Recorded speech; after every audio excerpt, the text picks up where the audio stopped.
Good morning everyone. આપણે આજના current અફેર્સનું મેગેઝિનનું કન્ટિન્યુએશનમાં ચાલુ રાખીએ.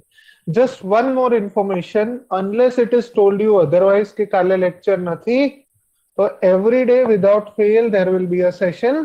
બરાબર? Unless I tell you otherwise કે કાલે આપણે નથી મળી રહ્યા.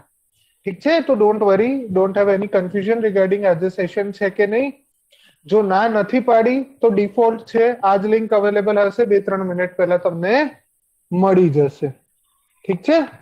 સો that is going to be it. ચલો જસ્ટ અ સેકન્ડ.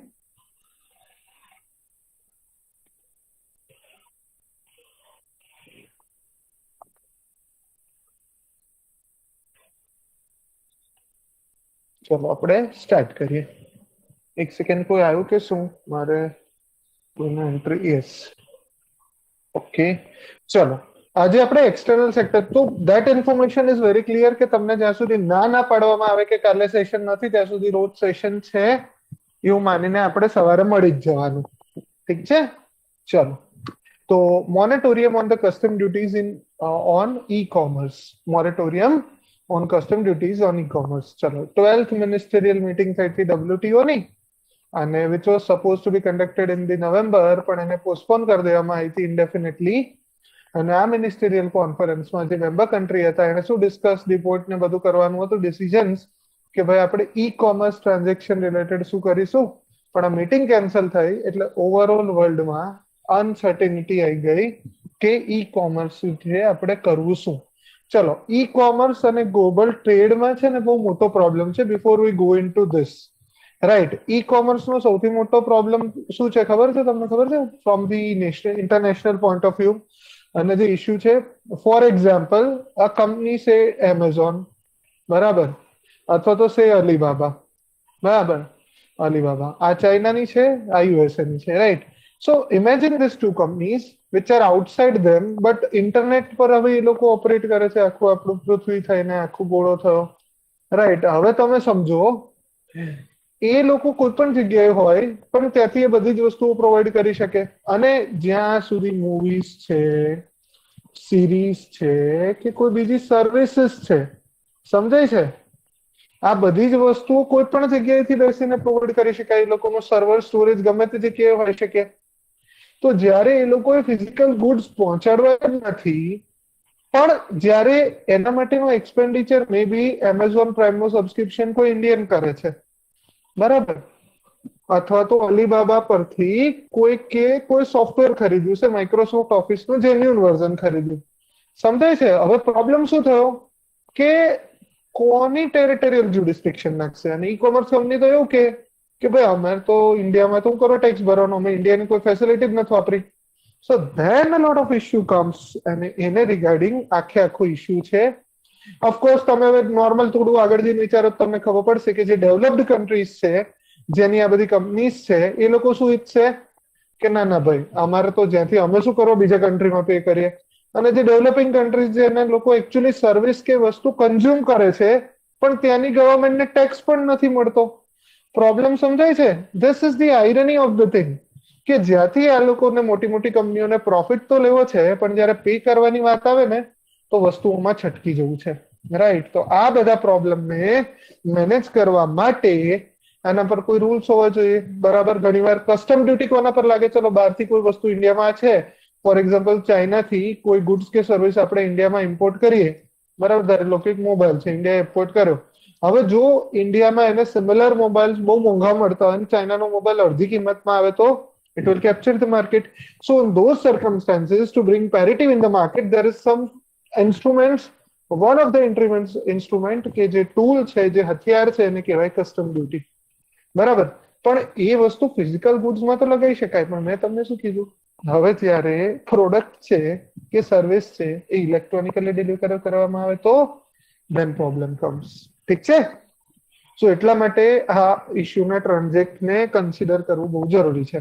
ચલો, WTO ને તમે જુઓ તો ઈ કોમર્સ કોને કહેવાય? WTO માં ડેફિનેશન આપી છે, પ્રોડક્શન, ડિસ્ટ્રીબ્યુશન, માર્કેટિંગ, સેલ ઓર ડિલિવરી, બરાબર. આમાંથી કોઈ પણ એક ફંક્શન હોય, કાં તો વસ્તુ પ્રોડ્યુસ કરો, ડિસ્ટ્રીબ્યુટ કરો, એનું માર્કેટ કરો. માર્કેટ એટલે પ્રોડક્ટ, પહેલા બી તો સિમ્પલ છે. માર્કેટિંગ એટલે ગૂગલ પર એડ આવે, ફેસબુકમાં એડ આવે. સેલ કરો. Product actually buying selling activity થાય અને ફિઝિકલી કે ઇલેક્ટ્રોનિકલી એ વસ્તુને ડિલિવર કરવામાં આવે. તો એ બધી વસ્તુઓ કે જેમાં ફિલ્મ હોઈ શકે, music, video, games, software, newspaper, books, આ બધી જ વસ્તુઓ તમે જુઓ ડિજિટલ ફોર્મમાં પણ અવેલેબલ છે. ફોર એક્ઝામ્પલ, મેં કિન્ડલ સ્ટોરમાંથી મેં એક બુક ખરીદી. નાઉ should the amount, some amount, any amount, more amount go to them or Indian government ને એમણે ટેક્સ આપવો પડે ના આપવો પડે, સમજાય છે? ફિઝિકલ બુકની કોપી મોકલી તો હવે તો એના પર કંટ્રોલ થશે. What about it is send as e book? Music video છે, ગેમ છે, સિરીઝ છે, સોફ્ટવેર છે. In those cases it becomes very difficult. અને એટલા માટે ઈ કોમર્સની પહેલા તો ડેફિનેશન આપવી પડે. So e-commerce includes any of these five activities about any of goods and services. चाहे फिजिकल गुड्स, चाहे नॉन टेंजिबल गुड्स, अरे ઇન્ટેન્જિબલ ગુડ્સ કે જે કોઈ પણ મીડિયમ થી મોકલી શકાય. 1998 માં WTO ના મેમ્બર કન્ટ્રીઝ ભેગા થયા. ઇમેજિન કરો 1998 માં તો આપણે ઇન્ટરનેટ જોયું પણ નથી ઇન્ડિયામાં, અને 1998 માં ઓલમોસ્ટ ચાલુ થયું હતું. આઈ કેન રિમેમ્બર એ ટાઈમે 11.5 kbps ના મોડેલમાં આવતા હતા. Yes, this is correct. 11.5 kbps, બરાબર. અને એ પણ હવે ડાયલ અપ. અને જેટલી વાર એ કનેક્શન ચાલુ રહે ને એટલી વાર તમારો ફોન ચાલુ રહે ને ફોનનું બિલ ચડે. પ્લસ ઇન્ટરનેટના ચાર્જીસ તો અલગથી આપવાના, સુપરફાસ્ટ સ્પીડે ઇન્ટરનેટ ડાઉનલોડ કરવા માટે. અને એના માટે આખું નેટવર્ક કાર્ડ આવે જેને મોડેમ કહેવાતા, બરાબર. અને એકદમ આખું અલગ જ આવે. ચલો, anyway that was era, I have seen it. ચલો તો પાછા આવીએ. WTO મેમ્બર્સ એ લોકોએ નક્કી કર્યું કે ગ્લોબલ ઇલેક્ટ્રોનિક કોમર્સ, બરાબર, એના પર એક ડિક્લેરેશન કરીએ. અને એની અંદર શું કર્યું કે કન્ટ્રીએ નક્કી કર્યું કે હવે ભાઈ અમારે કોઈ કસ્ટમ ડ્યુટી પોઝ નથી કરવી, બરાબર. કે મોરેટોરિયમ એટલે મનાઈ કે જરૂર નથી, ટેમ્પરરી એક્સેપ્શન. કે ભાઈ અમે હવે WTO કન્ટ્રીએ એવું નક્કી કર્યું કે ભાઈ ફિઝિકલ ગુડ્સ મોકલીએ ત્યાં સુધી તો બરાબર છે, એના પર ભલે કસ્ટમ ડ્યુટી લગાડો, પણ જ્યારે ઈ કોમર્સના ટ્રાન્ઝેક્શન થાય છે તો એના પર કોઈએ કોઈ પ્રકારની ડ્યુટી લગાવવી નહીં, બરાબર. પણ હવે શું થાય? સીધી વાત છે કે ભાઈ હવે દર વખતે એવરી મિનિસ્ટરિયલ કોન્ફરન્સ પર એ ટોપિકને રિન્યુ કરવામાં આવે છે. અત્યારની ડિબેટ શું કહે છે? જો મેં તમને આખો સિનારીઓ આપી દીધો હતો ને એટલા માટે જ મેં તમને આખી સ્ટોરી સંભળાવી હતી, રાઈટ, કે જેથી તમારા માટે વસ્તુ સમજવી ઈઝી થઈ જાય, અઘરી ના પડે. જો ડેવલપ્ડ કન્ટ્રીઝ છે, બરાબર, કે જે મેજર એક્સપોર્ટ કરે છે ડિજિટલ ગુડ્સ અને સર્વિસીસને, બરાબર, એ લોકો તો શું કહે છે કે ભાઈ અમારે મોરેટોરિયમ હોવું જ જોઈએ, બરાબર. કે કોમર્શિયલ ટ્રાન્ઝેક્શન પર મોરેટોરિયમ પરમેનન્ટલી હોવું જોઈએ ઈ કોમર્સ પર. મતલબ આજે નહીં, કાલે નહીં, ન ભૂતો ન ભવિષ્યથી ક્યારેય તમારે અમારા ઇલેક્ટ્રોનિક ટ્રાન્ઝેક્શન પર ટેક્સ જ નહીં લગાવવાનો. અને જ્યારે આપણે એગ્રીકલ્ચરની વાત કરીએ તો નો તો હું બરાબર નથી કરતા. ઇન અ વે ડેવલપ કન્ટ્રીનું કહેવું શું છે કે no member country should impose any custom duty on those e commerce transaction, not in just today but future. એવું એગ્રીમેન્ટ તમે કન્વેનન્ટ આપી દો, કરાય, right. At least from the develop country point of view એમના માટે તો સારું જ છે. હાવેવર આપણે એ કન્ટ્રીની કેટેગરીમાં નથી. સી દુનિયામાં સાચું ખોટું કઈ નહીં હોતું, બરાબર. દુનિયામાં સારું અને ખરાબ, એટલીસ્ટ બિઝનેસમાં કે ઘણા બધા સેન્સમાં સારું ખરાબ કેવું હોય? જ્યારે પોતાના ઇન્ટરેસ્ટને અલાઇન્ડ હોય તો વસ્તુ સારી થઈ જાય છે, જ્યારે પોતાના ઇન્ટરેસ્ટની અગેન્સ્ટ હોય તો એ વસ્તુ ખરાબ થઈ જાય છે, પર્ટિક્યુલરલી ટ્રેડ, બિઝનેસ અને એ બધી વસ્તુઓમાં. ચલો પાછા આવીએ. લો શેર ઓફ ડિજિટાઇઝ ગુડ્સ. હવે પરમેનન્ટ મોરેટોરિયમ એટલે કે પરમેનન્ટલી આને બેન જ કરી દેવું જોઈએ એવું કહેવા વાળામાં ફેવરમાં આર્ગ્યુમેન્ટ કહી છે. હવે જો જોડે જોડે મારું એનું પોતાનું ઇન્ટરપ્રિટેશન બી આપતું છે. હું માનું છું કે એના પર કે ગેરંટી ના અપાય કે ક્યારે એમાં તમારા પાસે નહીં લગાવીએ. તો આના દરેક પોઈન્ટની સામે મારો કાઉન્ટર પોઈન્ટ એટલીસ્ટ એક લાઈનમાં કહેતો જઈશ. એક આર્ગ્યુમેન્ટ શું છે કે ભાઈ લો શેર ઓફ ડિજિટલ ગુડ્સ, કે વર્લ્ડમાં અત્યારે 1% જ ઇન્ટરનેશનલ ટ્રેડ આમાં થાય છે, એટલે માટે આમાં જો કસ્ટમ ડ્યુટી તમે લગાવશો તો એમાં ઈ કોમર્સ ટ્રાન્ઝેક્શન પર નેગેટિવ અસર થશે. વાહ ભાઈ વાહ. એટલે ફિઝિકલ ગુડ્સ પર જ્યારે તમે કસ્ટમ ડ્યુટી લગાવી તો જેના ફિઝિકલ ટ્રાન્ઝેક્શન પૂરા થઈ ગયા દુનિયામાં. My first argument against this point. My second argument is કે ભાઈ આજે 1% છે, કાલે ઉઠીને 5% થી તમે પરમિશન આપો છો. તમે તો એકવાર અત્યારે પરમનન્ટ લઈ લીધું. What if after 5 years 10 years down the line the whole life of our self, all of us becomes digitised, અને ત્યારે મે બી 50%, મે બી 60% તમારું બધું જ વસ્તુ ડિજિટલ ગુડ્સ હશે. કે જે કોઈ પણ વ્યક્તિ ખરીદે કે વેચે તો ત્યારે બી ગવર્મેન્ટે 50% ટેક્સ જવા દેવાનો. I guess if you are aware about the Sri Lankan crisis, one of the nonsense decision which they have taken, or I would say ill-conceived and populist decision, શું હતું એ લોકોએ જે ટેક્સ લિમિટ હતી ને એ 5 લાખની હતી કે 5 લાખ સુધી ટેક્સ એક્ઝમ્પશન મળશે. એને શું કર્યું 30 લાખ સુધી ટેક્સ એક્ઝમ્પશન આપ્યું. લોકોને વિચારો, ગવર્મેન્ટે લોકોને ખુશ કરવા માટે 5 લાખથી 30 લાખ સુધી ટેક્સ એક્ઝમ્પશન વધારી દીધું. અને પછી થયું શું, ગવર્મેન્ટની બિલિયન્સ ઓફ રેવન્યુ જતી રહી. And you look at Sri Lanka where it is today. ઠીક છે, તો આ લોકો આખી દુનિયાને એવું કહે છે કે ના ના અત્યારે તમે જવા દો ને, ફ્યુચરમાં જે થશે એ જોવું જશે. ભાઈ તમારા લોકો પર આમે ભરોસો ના કરાય, બરાબર. પણ ઠીક છે, તો આ પોઈન્ટની તો હું ડેફિનેટલી અગેન્સ્ટમાં છું. કોઈ મને આમાં સાઉન્ડ લોજિક લાગતું નથી. Then promote growth of other sectors. અચ્છા, કે પરમનન્ટ મોનેટરીયમ હશે તો એને લીધે ઈ કોમર્સ સેક્ટર બીજા બધા સેક્ટરને ગ્રોથ આપશે. ફોર એક્ઝામ્પલ ઈ બુક્સની પ્રાઇસ લોઅર થશે તો ઈ રીડર્સની ડિમાન્ડ વધશે. વાહ વાહ વાહ વાહ. સ્માર્ટ ટીવીની ડિમાન્ડ કે પ્રોજેક્ટરની ડિમાન્ડ વધશે કારણ કે ઓનલાઈન સ્ટ્રીમિંગ ઘટ્યું. ઓહો હો હો. તો ભાઈ અમારે ટેક્સ લગાવવાથી જ તો ઓનલાઈન સ્ટ્રીમિંગનો ભાવ વધતો હોય તો તમે લોકો ડિફોલ્ટ 10 રૂપિયામાં ચાર્જ કરો ને વર્ષના, ઓટોમેટિકલી ગવર્મેન્ટ એના પર 2 રૂપિયા જ લેશે. This argument I don't think કે હોલ્ડ્સ ટ્રુ. બરાબર. આઈ ગેસ તમે કોઈ પણ ટોપિક પર ડિસએગ્રી હોય તો મને કહેજો, પણ મને મજા નથી આવી રહી એટલી જ એંગલે. તો I will give my opinion. Then adverse impact on consumer. Acha, increasing consumer duty on e-commerce would increase the prices of digital services such as e-newspaper, e-books, video games, etc. and hence adversely affect the consumer. અરે ખરેખર તમને એટલું થતું હોય તો Amazon પ્રાઇમે કેમ 1500 રૂપિયામાં પોતાનું એન્યુઅલ સબસ્ક્રિપ્શન કરી નાખ્યું? પહેલા 999 હતું ને. તમે ટેક્સ આના પર બી ભરવો પડતો, તો આના પર કરો તો કસ્ટમરને વધારે ટેક્સ ભરવો પડે છે. રાખી દો 99 રૂપિયા. If you genuinely care. નહીં, અમારા બિઝનેસ ઇન્ટરેસ્ટ હર્ટ ના થવા જોઈએ. લોકલ દેશની ગવર્મેન્ટને ભલે દાવ થાય પણ અમને કોઈ ફેર પડતો નથી. વેલ આઈ એમ however against this mindset and dominance of the developed countries and I will not accept it. Right. And rightly so, ઇન્ડિયાનું સ્ટેન્ડ આની અગેન્સ્ટમાં જશે. બરાબર, તો આપણે એને જોઈશું. એડમિનિસ્ટ્રેટિવ ચેલેન્જીસ કે કસ્ટમ ડ્યુટી જ્યારે ફિઝિકલ ગુડ પર લગાવવામાં આવે તો અચ્છા એને કલેક્ટ કરી શકાય બોર્ડર પર, કારણ કે ફિઝિકલ મુવમેન્ટનો સવાલ છે. હાવેવર સિન્સ ઈ કોમન ટ્રાન્ઝેક્શન તો ઇન્ટરનેટ પર થાય છે અને એટલે એડમિનિસ્ટ્રેટિવ નાઇટમેર થશે. અચ્છા, વાંધો નહીં બકામાં, અમને બહુ બધા નાઇટમેર અત્યાર સુધી જિંદગીમાં સોલ્વ કરતા આવડ્યા છે. તમારા બધા ડેવલપ કન્ટ્રીની ચિંતા કરવાની જરૂર નથી. એ લોકોને પોતાના ઇન્ટરેસ્ટ તો જાળવતા સાચવશે. જો ને આ આર્ગ્યુમેન્ટ તમે જુઓ કેવું કેવું પોતાના બેનિફિટ માટે કેટલું સરસ લોજિક આપવામાં આવે છે કે એઝ ઇફ ઓહો આપણા વેલફેર માટે તો એમના સિવાય કોઈને કેર જ નથી.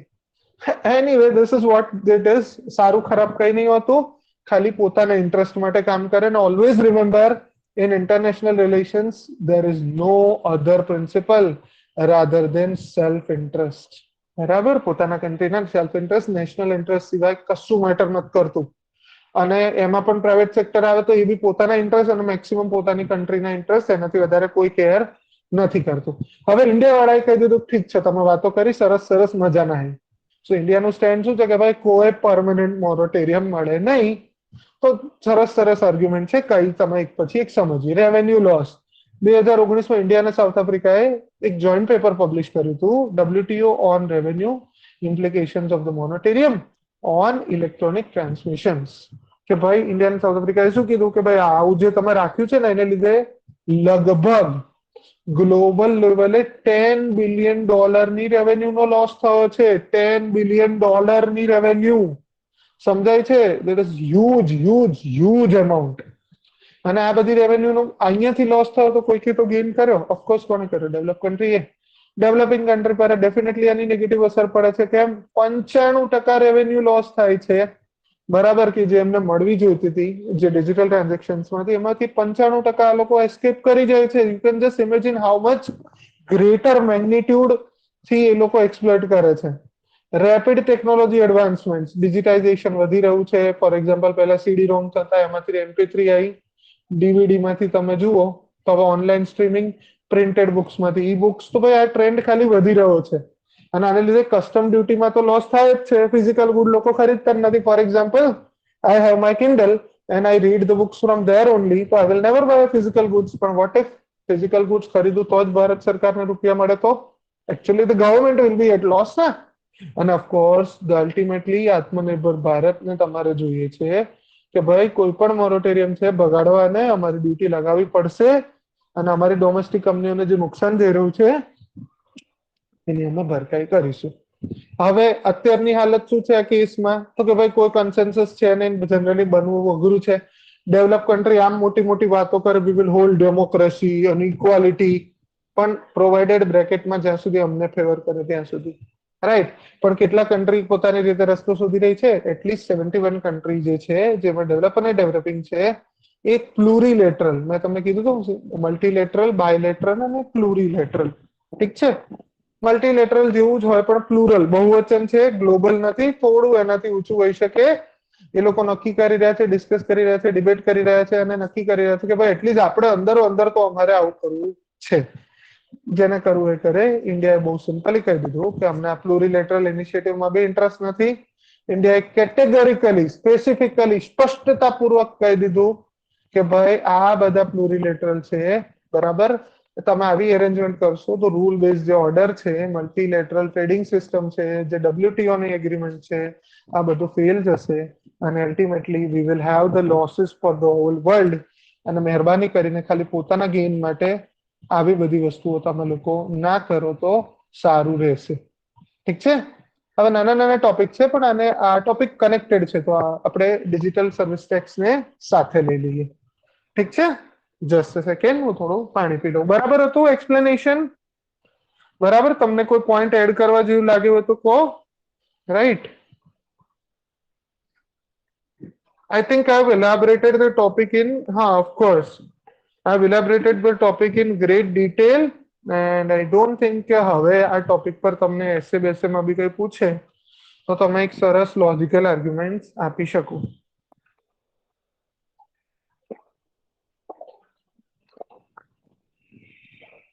Yes, Kavita, almost I have tried to go much beyond the article and explain with few other examples. ચલો તો હવે આપણે નેક્સ્ટ ટોપિકમાં જઈએ, કેનેડાનો ડિજિટલ સર્વિસ ટેક્સ.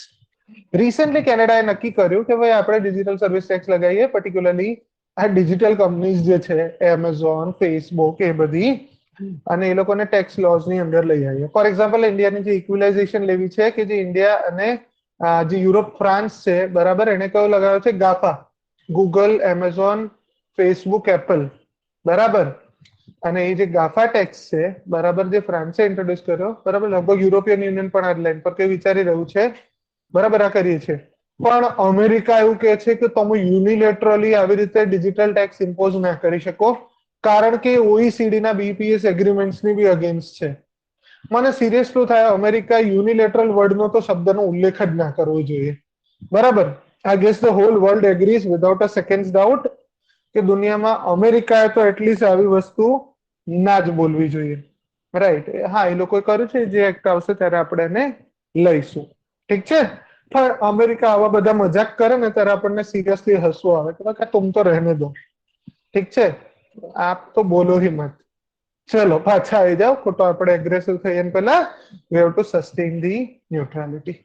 ચલો, પણ એટલીસ્ટ યાર જે વસ્તુ ખોટી છે એ વસ્તુ ખોટી છે. ચલો બેકગ્રાઉન્ડ સમજીએ. આ જનરલી જે મલ્ટીલેટરલ કંપની છે ને એ હું તમને અહીંયા કહી દઉં, જનરલી કેવું કરે. ફોર એક્ઝામ્પલ સે યુએસએ ની કંપની છે, બરાબર. એક જ સેકન્ડ. હા,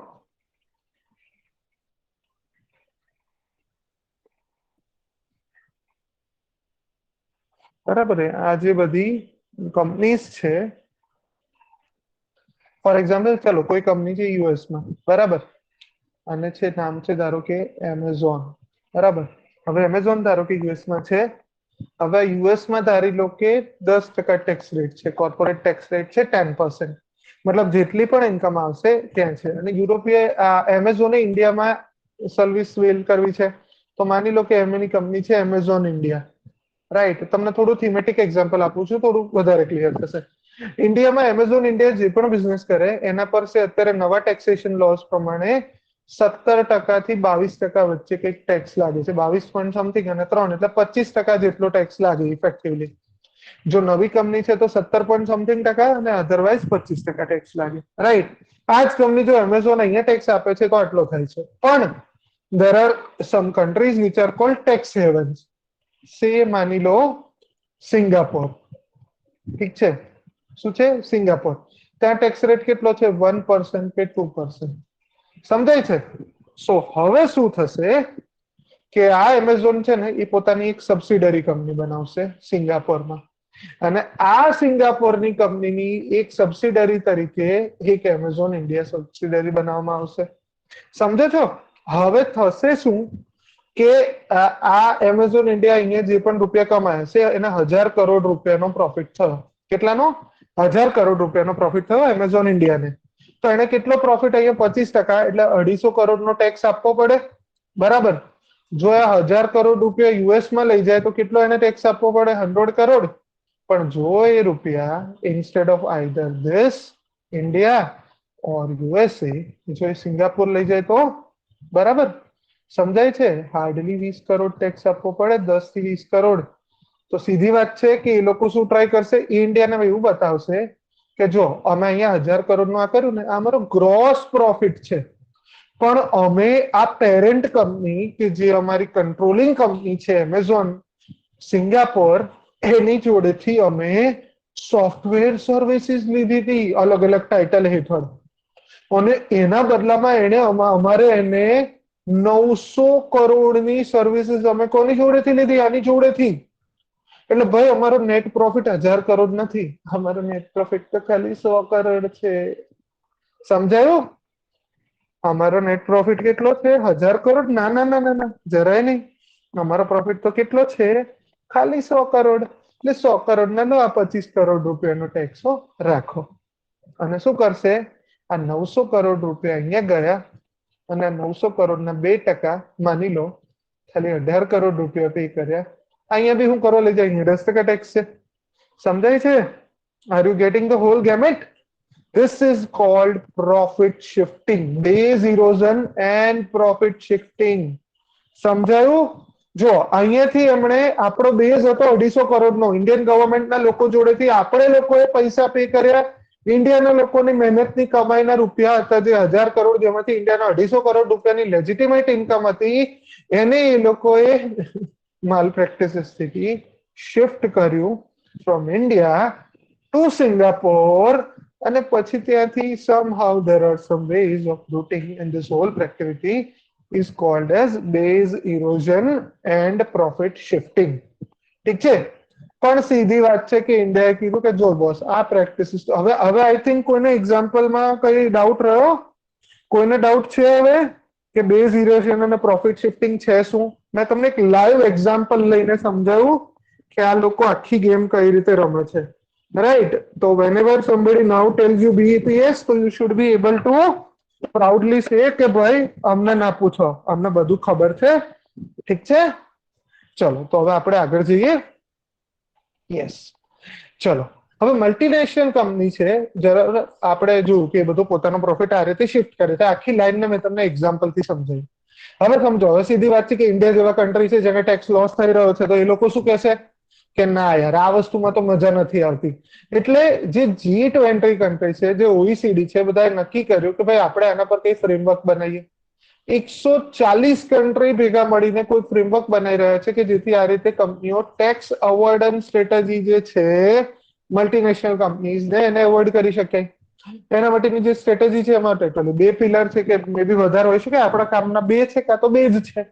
1 પિલર શું કે છે કે ભાઈ અહીંયા પર્પસ શું છે કે જે એમએનસી છે at least A fair share of tax pay કરે, ભલે ને ગમે ત્યાં ઓપરેટ કરે. ચલો એ શું છે હું હમણાં તમને એનું સોલ્યુશન પણ એકાદું બતાવીશ કે આને કઈ રીતે સોલ્વ કરી શકાય.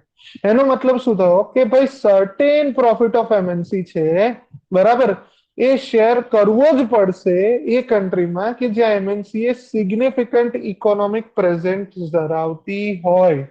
મતલબ કે ઇન ફ્યુચર આવી કંપની છે પોતાનો પ્રોફિટ જે છે એને એ કન્ટ્રીઝમાં શેર કરવો જ પડશે કે જ્યાં એ ઓપરેટ કરે છે. બરાબર? એકવાર મને આખો આર્ટિકલ સમજાવી લેવા દો, આમાંથી કંઈક આ લોકોનું મળે તો હું સમજાવું, ને તો મારી રીતે તમને સરસ વસ્તુ ક્લિયર કરી દઈશ ફરી એક એક્ઝામ્પલ થ્રુ. ઠીક છે? ચલો ઓકે, તો એક પોઈન્ટ આ થયો, એક પિલર આ થયો કે ભાઈ ગમે તે એ લોકો ઓપરેટ કરે. What if we devise some mechanism કે ગમે તે કન્ટ્રીમાં કામ કરે, પ્રોફિટ થયો અને જે કન્ટ્રીમાંથી એમને પ્રોફિટ થયો ને બસ ત્યાં થોડા રૂપિયા ચૂકવી દેવાના, કોઈ પ્રકારની ચૂકે-ચા કર્યા વગર. સો that's the first idea, first pillar. Pillar 2 શું કહે છે કે ભાઈ કન્ટ્રીઝ એક્રોસ ધ વર્લ્ડ છે એને મિનિમમ આ જે 1%, 2%, 10%ની મસ્તી કરે છે ને એ લોકોએ શું કરવું જોઈએ? મિનિમમ કોર્પોરેટ 15% કરી દો. મતલબ કે કમ્પ્લીટલી હવે એ લોકો અહીંયા જાય કે બીજા કોઈ કન્ટ્રીમાં જાય, દરેક જગ્યાએ એટલીસ્ટ એમણે 15% થી ઓછો ટેક્સ કોઈ જગ્યાએ પે કરવો ના પડે. બરાબર, મતલબ કે મિનિમમ લાયબિલિટી હોવી જોઈએ. અને આઈડિયલી કોઈ પણ કન્ટ્રીએ no country should have a corporate tax rate below 15%. ઠીક છે, એને એક્ઝામ્પલમાં હમણાં સિમ્પ્લિફાય કરીએ, પણ અત્યાર માટે પિલર સમજી લો અને હું હમણાં એક્સપાન્ડ કરું છું. કોન્ટ્રોવર્સી શું છે કે ભાઈ જે બી કન્ટ્રી છે અક્રોસ ધ વર્લ્ડ કે હજી સુધી કોઈ સેન્સસ પર પહોંચ્યા નથી કે ભાઈ ના ના હજી બી પિલર 1 જે છે બરાબર એને કશું એગ્રી થવું ના થવું સમજણ પડતી નથી. બરાબર, એટલે માનવામાં આવે છે કે બધા એગ્રી તો થયા પણ હજી સુધી એ લોકોએ નક્કી કર્યું કે યુનિલેટરલી કોઈ ટેક્સ નહીં લગાવ્યું અને આપણે વેઇટ કરીશું બીપીએસ નું. પણ આ કન્ટ્રીએ કીધું કે એક જ કન્ટ્રી લગાવે ને બીજું કોઈ અલગ લગાવે, કોઈ 15% કરે, કોઈ 17% કરે, એમ કરતા વેઇટ કરીએ, ભેગા મળીને કામ કરીએ અને પછી એને તરત બને એટલું ઇમ્પ્લિમેન્ટેશન કરીએ. હવે સીધી વાત છે કે જે કન્ટ્રીને સૌથી વધુ નુકસાન થવાનું એ કોણ હશે? Most develop country, maximum will be USA and the next maximum will be European યુનિયનની બહુ જ ડેવલપ કન્ટ્રીઝ. અને એની બધી ડેવલપ કંપની એટલે એ કન્ટ્રીને લોસ થશે, એટલે એ કન્ટ્રી, અને આ કન્ટ્રીમાં લોબિંગ બહુ ખતરનાક હોય. લોબિંગ એટલે એક પ્રોસેસ એવી છે કે જેમાં આ કંપનીના લોકો કે કોઈ બી પર્ટિક્યુલર ઇન્ટરેસ્ટ ગ્રુપના લોકો પોલિસી મેકર્સને સમજાવે છે, ડરાવે છે, ધમકાવે છે. યુએસમાં લોબિંગ લીગલ છે, ઇન્ડિયામાં લોબિંગ કરપ્ટ પ્રેક્ટિસીસ નો પાર્ટ માનવામાં આવે છે. ઠીક છે, જઈશું કોઈ વાર લીગલ એંગલ એમાં આવે ત્યારે એ પણ આપણે સમજીશું. તો જો યુએસએ શું આર્ગ્યુમેન્ટ આપે છે કે ભાઈ કેનેડા જો ડિજિટલ સર્વિસ ટેક્સ લગાવો ને એ સ્પિરિટ ઓફ બીપીએસ એગ્રીમેન્ટની અલગ છે. અચ્છા, તમે ઇમ્પ્લિમેન્ટ એના એગ્રીમેન્ટને ઇમ્પ્લિમેન્ટ તો થવા દેતા નથી. પણ કેનેડાએ શું કીધું કે જો ભાઈ અમારો ડિજિટલ સર્વિસ ટેક્સ છે એને ઇફેક્ટમાં નહીં આવે જ્યારે બીપીએસ થઈ ગયો, જો ટાઈમ પર ઇમ્પ્લિમેન્ટ થઈ ગયો તમે નહીં લાગે હો, પણ જો નહીં થયું નહીં તો બહુ મહાનતા બતાવવાનો ટ્રાય કરવો નહીં કે તમે બહુ શરીફ છો એવું પ્લીઝ બતાવવાનો ટ્રાય કરવો નહીં. ઠીક છે, તો બહુ જ ક્લિયર વસ્તુ થઈ. બરાબર, ચલો હવે થોડું સમજીએ. એક બીજો કોન્સેપ્ટ છે જેને કહેવાય ઇક્વિલાઇઝેશન લેવી. ઠીક છે, ઇન્ડિયામાં આપણે ઇક્વિલાઇઝેશન લેવી લગાવીએ છીએ, તો એ શું છે એ પણ તમને સમજાવી દઉં. પણ એની પહેલા હવે આપણે આ એક્ઝામ્પલ થ્રુ સમજીએ કે આજે પિલર 1 અને 2 છે કે જે ઓઈસીડી ની પોસિબલ સ્ટ્રેટેજી છે એ શું કે છે. ચલો આપણા એક્ઝામ્પલમાં આવી જાઓ. યુએસએ, બરાબર, જ્યાં જૂનો ટેક્સ રેટ હતો 10%, સિંગાપોર જે જૂનો રેટ હતો 2%, ઇન્ડિયા જે જૂનો ટેક્સ રેટ હતો 25%. ઠીક છે, અને કંપનીએ કોઈ કંપનીએ 1000 કરોડનો પ્રોફિટ કર્યો છે. Right, now vote the idea is કે એ કન્ટ્રીએ પહેલા તો જે કન્ટ્રીમાં રેવન્યુ જનરેટ કરી, બરાબર, પહેલા તો બીજું બધું જે હોય એ તમારે એ કન્ટ્રીમાં સિગ્નિફિકન્ટ અમાઉન્ટનું કન્ટ્રીબ્યુશન શેર કરવું જ પડશે. ઠીક છે, જો આ વર્ડ છે અહીંયા, બરાબર, પિલર 1 ક્યાં ગયો? આ રહ્યો.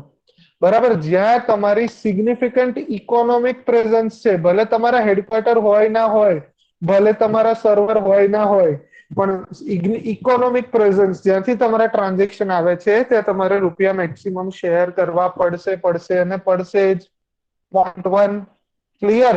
હવે બીજા પોઈન્ટમાં શું કહે છે? 15% મિનિમમ ટેક્સ. તમે માની લો કે એને અહીંયા બી 15% ટેક્સ રેટ છે, અહીંયા બી 15% ટેક્સ રેટ છે, અને માની લો કે અહીંયા બી 15% ટેક્સ રેટ છે.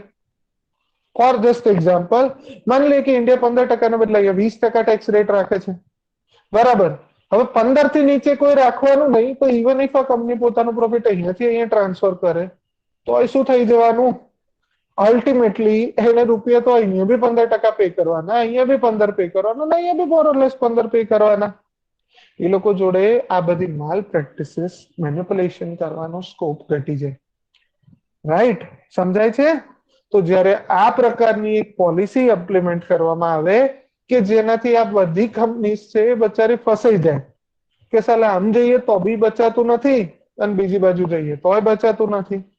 So it is in this broader framework કે જ્યારે આવી કોઈ પ્રેક્ટિસીસ આપણે ફોલો કરીશું એટલીસ્ટ પિલર 1 અને 2 પ્રમાણે, અને બીજા બી બહુ બધા રસ્તાઓ છે, જોઈશું કોઈ વાર જ્યારે જ્યારે એક્ઝામ્પલ આવશે ત્યારે, બરાબર. પણ અલ્ટિમેટલી શું થાય કે કંપનીઝને તમે છટકબારી કરવાનો મોકો જ ના આપો, રાઈટ. અને તો ઓટોમેટિકલી શું થશે, અને જ્યારે તમે એમ કહો કે તમારી સિગ્નિફિકન્ટ પ્રેઝન્સ જ્યાં છે તો ભાઈ મેક્સિમમ રૂપિયા ત્યાં બતાવો ને. પણ હા, એના માટે બીજા બધા આવે કે ફોર એક્ઝામ્પલ ઇન્ટરનલ પ્રાઇઝિંગ છે કે ટ્રાન્સફર પ્રાઇઝિંગ છે, એના પર રેગ્યુલેશન, એના પર કંટ્રોલ હોય. What is transfer pricing? એક કન્ટ્રીમાંથી એક સર્વિસ બીજા કન્ટ્રીમાં તમે ટ્રાવેલ્સ કરો તો it should be transferred at the arm's length by company. શું છે જરાક ચેક કરી લેજો, કોઈ વાર ટોપિક ને સારી ડિટેલમાં આવશે તો પકડી પકડીને એની પર, ઠીક છે. For the time Bing I guess you are okay with this understanding, right. હવે આપણે કોન્સેપ્ટ છે કે જેને કહેવાય છે ઇક્વિલાઇઝ, ઠીક છે. ઇક્વિલાઇઝેશન લેવી, ઇક્વિલાઇઝેશન લેવી, બરાબર મજા આવે. પેમેન્ટ એપ્લિકેશન કે ભાઈ payment made by Indians to foreign which is non-resident in India. માની લો કે સેફ, બરાબર, અને એક કંપની છે એબી, એક કંપની એબીસી છે, એને ફેસબુક પર એડ આપી. હેલો, અવાજનો ઇશ્યુ પાછો આવ્યો? Just a second. અવાજનો issue, will anybody confirm? Okay, કરી દો કે જેથી અવાજનો ઇશ્યુ ઓછો થઈ જાય. ઓકે, હવે આવે છે બરાબર? અથવા તો લોગ આઉટ કરીને ફરી લોગિન થઈ જાઉં ઇફ ધેટ ઇશ્યુ પર. હવે અવાજ બરાબર છે કે શુડ આઈ લોગ આઉટ? બરાબર છે, ચલો ડન ડન. ચલો, જનરલી કેવું છે, જો સમજો એબીસી કંપની છે, બરાબર, એ ફેસબુકમાં એડ આપે છે અને માની લો કે એને 1000 રૂપિયાની એડ આપી. ફેસબુકમાં આવે ને એડવર્ટાઇઝમેન્ટ સરસ મજાની, બરાબર. તો એબીસી કંપનીએ ફેસબુકને એડ આપી, પણ ફેસબુકે કોઈ ફેસબુક ઇન્ડિયા નામની સબસિડરી બનાવી જ ના હોય તો ફેસબુક કંપની કેવી થઈ? નોન રેસિડેન્ટ ઇન્ડિયન કંપની થઈ. સમજાય છે કોના માટે આ રૂલ લાગુ પડે છે? જે કંપની ઇન્ડિયામાં રજીસ્ટર્ડ છે એના પ્રમાણે તો ઇન્કમ ટેક્સ એક્ટ 1961 અને એ બધા જે છે ફાઇનાન્શિયલ બિલ દર વર્ષનું આવે એ પ્રમાણે ટેક્સેશન લાગશે જ, એમાં કોઈ ઇશ્યુ જ નથી, રાઈટ. પણ આપણે કોર્પોરેટ ટેક્સ રેટ ને બધા જે હોય છે ને, ઇન્કમ ટેક્સ એક્ટ ઇન્ડિવિજ્યુઅલ માટે છે અને એ જ રીતે corporate tax I guess companies law ને 2013 વાળો જે છે એ પ્રમાણે આવે છે, ઠીક છે. કંપનીઝ એક્ટ 2013 પ્રમાણે. ચલો એ બધું જે હોય, પણ મોરલ ઓફ ધ સ્ટોરી શું કે જે કંપની ઇન્ડિયાની રેસિડેન્ટ નથી તો એના પર ઇન્ડિયાના ટેક્સ લોઝ લાગુ ના પડે. કેમ? તો કે ભાઈ ઇન્ડિયાના ટેક્સ લોઝ આપણા ટેક્સમાં પ્રોવિઝનમાં જ લખેલું છે ઇન્ડિયાના લો ઇન્ડિયાની રેસિડેન્ટ કંપની માટે કે જે ઇન્ડિયામાં રજીસ્ટર્ડ થયેલી છે એના માટે જ લાગુ પડશે. પણ એ લખાયું ત્યારે તો આવું કોઈને ખબર બી નથી ને કે એસા ભી હોતા હૈ, કે આવી બી કોઈ મસ્તી કરવા વાળા લોકો આવશે. So it is in that સિનારીઓ કે જ્યારે આપણને ખબર નથી તો આપણે આપણા લોમાં લિમિટેશન કરી તો either we can change there or for the time Bing જ્યાં સુધી એ કરવામાં આવે છે આપણે એક સરસ વસ્તુઓ કરી લીધી, ઠીક છે. અને એ શું છે એના માટે એક ઓલ્ટરનેટિવ મિકેનિઝમ કરી અને 2020 પહેલા શું કર્યું હતું અને 2020 પછી શું કર્યું છે એને જરાક આપણે સમજી લઈએ. કઈ કઈ કંપની કવર કરવામાં આવે છે? જો પહેલા પહેલા 2020 પહેલા જ્યારે ગવર્મેન્ટે રિસેન્ટ કઈ અમેન્ડમેન્ટ કર્યું હશે ઇક્વિલાઇઝેશન લેવીને થોડી વધારે ઇમ્પેક્ટફુલ બનાવી. પહેલા કેવું હતું, એ ફોરેન કંપની કે જે ડિજિટલ એડવર્ટાઇઝિંગ જેમ કે ગૂગલ, ફેસબુક, ટ્વિટર પ્રોવાઈડ કરતી હોય ખાલી એના પર જ લાગતું હતું, પ્લસ ખાલી ડિજિટલ એડવર્ટાઇઝમેન્ટ પર જ લાગતું હતું. અને કેવું હતું કે 6% of the total payment made for the digital ad આવતું હતું, બરાબર. આ બધા આઈટી રૂલ્સ પછીનું આ અલગ છે. 2020 આઈટી રૂલ્સ આવ્યા હતા ને, બરાબર, ઇન્ફોર્મેશન ટેકનોલોજી રૂલ્સ, એના પછી આખું ઘણું બધી વસ્તુઓ બદલાઈ ગઈ છે. ચલો, તો આને બી એક્ઝામ્પલ આપીને સમજે છે. એબીસી કંપનીએ 1000 રૂપિયાની એડ આપી તો આઈડિયલી એડ માટે આને ફેસિલિટી આપી કે લે એડ, બરાબર, એટલે અમે તારી એડ ને મૂકી દીધી. પછી ફેસબુકે કીધું હવે અમને પૈસા ચૂકવો, તો એબીસી કે લે તારા 1000 રૂપિયા, પણ એબીસી કેવી રીતે 1000 રૂપિયા આપશે ખબર છે? 940 પ્લસ 60, સમજે? અને 940 રૂપિયા છે એ ફેસબુક ને આપશે, 60 રૂપિયા છે કોને આપશે? ગવર્મેન્ટ ઓફ ઇન્ડિયાને. મતલબ કે જ્યારે ફોરેન કંપની જ્યારે ફોરેન કંપની કોઈ પણ પેમેન્ટ રિસીવ કરે છે ને, તો જે રેસિડેન્ટ કંપની છે એ તો ઇન્ડિયામાં કોર્પોરેટ થયેલી છે, બરાબર? આપણે નથી કહેતા કે ભાઈ ટીડીએસ, જેમ કહીએ exactly TDS, tax deducted source, બરાબર? એક્ઝેક્ટ એ જ મિકેનિઝમ પ્રમાણે, બરાબર, જ્યારે કસ્ટમર કે કન્ઝ્યુમર પે કરે છે સર્વિસ પ્રોવાઈડરને, તો ત્યારે જે રૂપિયા કાપી લેશે, પછી ભલે ને ફેસબુક રૂપિયા પે કરે કે ના કરે, ના શેના પર છે? ટર્ન ઓવર પર, કે રેવન્યુ પર નહીં, કે પ્રોફિટ પર. 6% ઇન્ડિયામાં ડિજિટલ એડ્સ પર ઇક્વિલાઇઝેશન લેવી લાગતી હતી. ઇઝ ઇટ ક્લિયર નાઉ? બરાબર? બરાબર છે ને? આ એક્ઝામ્પલ આગે શું બહુ જ સિમ્પલ લેંગ્વેજમાં સમજાવું છું, આનાથી સિમ્પલ માં લગભગ વાંધો નહીં આવે. ડન? ચલો, તો જો આ પહેલાનો સિનારીઓ છે, અને એ ટાઈમે ખાલી આટલાને જ લાગુ પડતું હતું. હવે થોડા આગળ જઈએ. હવે આપણે ચેન્જ શું કર્યા? પહેલા ખાલી અમુક જ કંપની કહેતી હતી કે જે ડિજિટલ એડવર્ટાઇઝિંગ પ્રોવાઈડ કરતી હતી, પણ હવે લાગ્યું છે ડિજિટલ એડવર્ટાઇઝિંગ નહીં હોતી ખાલી, there are a breadth of services. Software વેચાય છે, ઓવરઓલ કન્સલ્ટિંગ થાય છે, સાયકોલોજીકલ સર્વિસ લઈ લો, સિરીઝ લઈ લો, સબસ્ક્રિપ્શન લઈ લો, એન્ટરટેનમેન્ટ લઈ લો, મ્યુઝિક લઈ લો, કેટલું બધું ડિજિટલી અવેલેબલ છે, બુક્સ લઈ લો. તો હવે એને શું કર્યું? Let us broaden the range of services, right? અને કઈ રીતે? Let us C.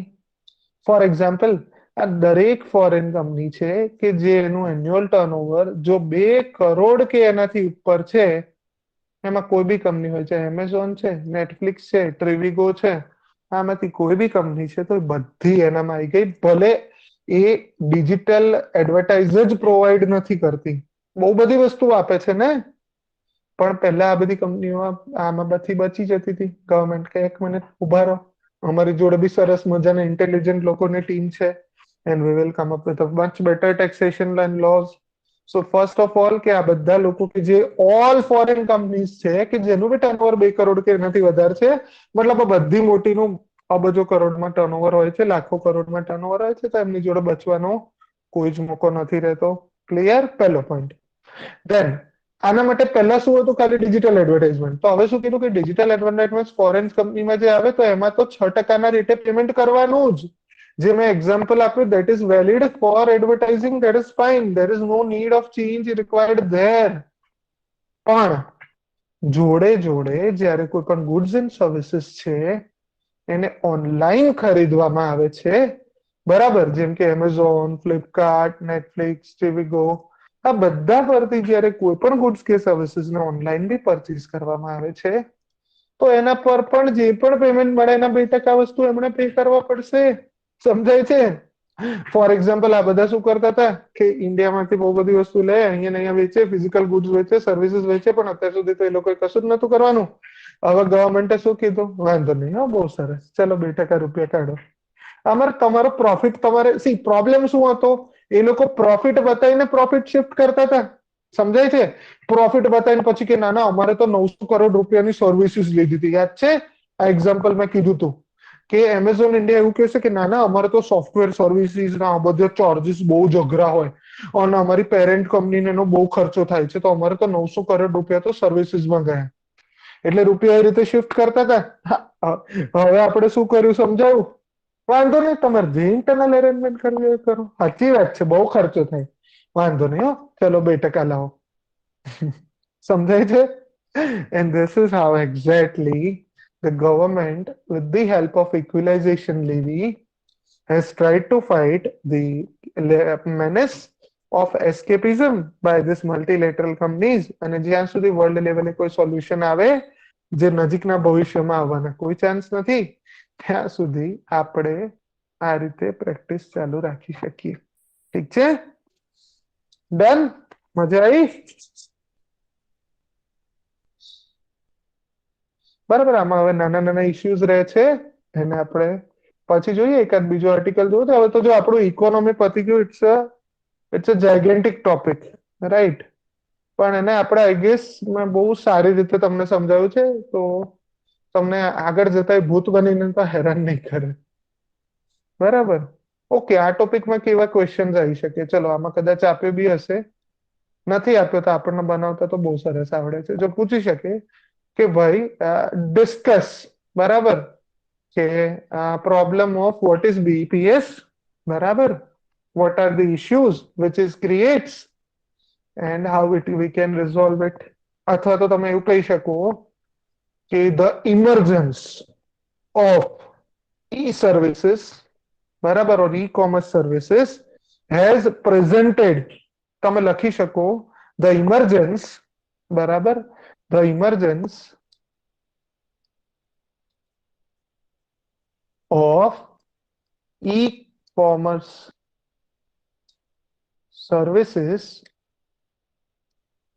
present a serious threat to serious threat to uh, economic interests of developing countries like India. ઠીક છે, ઠીક છે, રાઈટ. આવો સરસ સવાલ પૂછી શકે. હું હોઉં તો આવો સરસ પૂછું. અડધાને તો ખબર જ ના પડે કે કયા ટોપિકમાં જવાનું છે, અડધે ગરબા કરી આવે. પણ ભાઈ અહીંયા જયારે ઈ કોમર્સ અને ઇકોનોમિક થ્રેટની વાત છે તો ઓફકોર્સ ટેક્સેશનમાં જ તમારે જવું પડે. રાઈટ કવિતા, એગ્રી? તો જો સવાલ બહુ સરસ બની શકે. This is a beautiful topic. એક તો સીધો સવાલ કે જેને કહેવાય આમ જિંદગી, અને બીજો છે મેન્ટોસ જિંદગી, કે જેમાં બીઈપીએસ લખ્યા વગર આખો સવાલ બીઈપીએસ પ્લસ એલાઇડ ઇશ્યુઝ પર પૂછી શકું. ઠીક છે? તો યસ, તમે જેટલું ટોપિકને સારી રીતે સમજશો, I guess you will be able to guess what they could do or how they could play with this topic. ઠીક છે? ચલો આપણે આઈ ગેસ આજે આટલું રાખીએ. 45 મિનિટ ભણી લીધું, બરાબર, મજા કરી લીધી. ખોટું એક જ લાંબો ટોપિક લઈશું તો ટાઈમ બી જશે, બરાબર. એના કરતા રોજ થોડું થોડું આપણે સરસ સરસ ભણતા જઈએ, બરાબર. અને આપણે હવે રોજ મળીએ છીએ. હા, મેન્ટોસ જિંદગી, યસ, દિમાગ કી બત્તી જલા દે. ઠીક છે? ચલો, hopefully you would have a wonderful time ahead. અને તમને મજા આવી હશે આજના દિવસમાં, બરાબર. રોજ આવીને વસ્તુઓ માટે આપણે મળતા રહીશું, અલગ અલગ ટોપિકને અલગ રીતે ડિસ્કસ કરતા રહીશું. ઠીક છે? All the very best. Have a great day ahead. બરાબર, મજા આવી ગઈ ને? બસ બસ, ચાલો, મજા કરતા રાખો. Study is enjoyment and will work to hold up to that. ચલો, thank you everyone for enjoying the session because it is meant to be for that only.